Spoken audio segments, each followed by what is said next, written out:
So I tried using a 13 Pro Max for a while and just decided to get back to the regular sized iPhone for a couple of reasons. I feel the regular iPhone is more practical for a lot of people.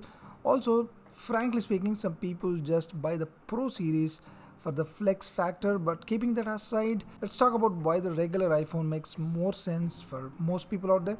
So, like this video, subscribe guys, let's begin. The first obvious reason is the display size, the weight, the ergonomics, handling, that kind of stuff. I mean, I've used some real phablets like the Lenovo Fab 2. That was like a huge display. It's a proper phablet. It only weighed like 225 grams. I also used the Sony Xperia Z Ultra, which is like 7-inch phone. I mean, it's a phablet.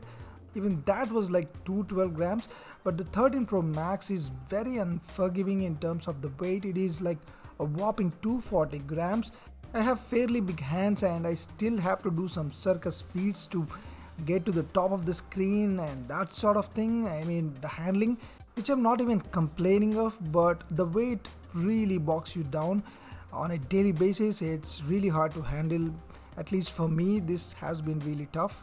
So going back to the regular iPhone was like a joyride. So now let's talk about the price and the value for money factor.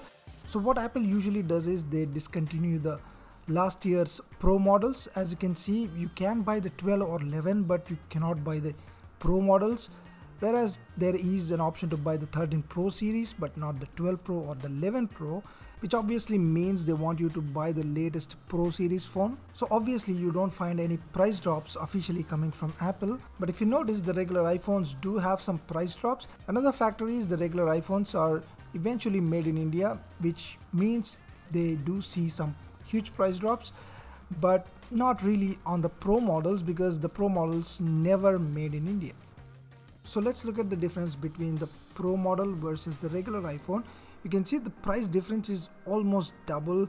I mean, considering the potential price drops on the regular iPhone, you can get almost two phones for the cost of one Pro model, which is not even the Pro Max.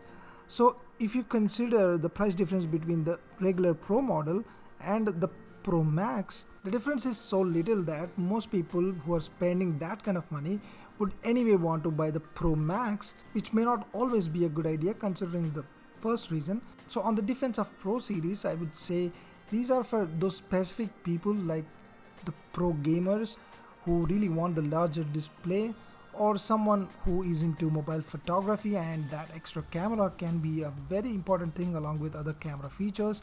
In short, something really productive. For everyone else, the regular iPhone makes a lot more sense than the Pro model unless you have a lot of money to spare. Now, my personal reason to consider the Pro series ever on a regular iPhone has to be the higher refresh rate. That is the only thing that I'm missing, but I'm still happy with the trade-off because I got the iPhone for pretty much half the price. Also, the handling is quite easy. So anyway, that's been it guys. Let me know what you think. Thanks for watching. Like and subscribe. I'll see you soon.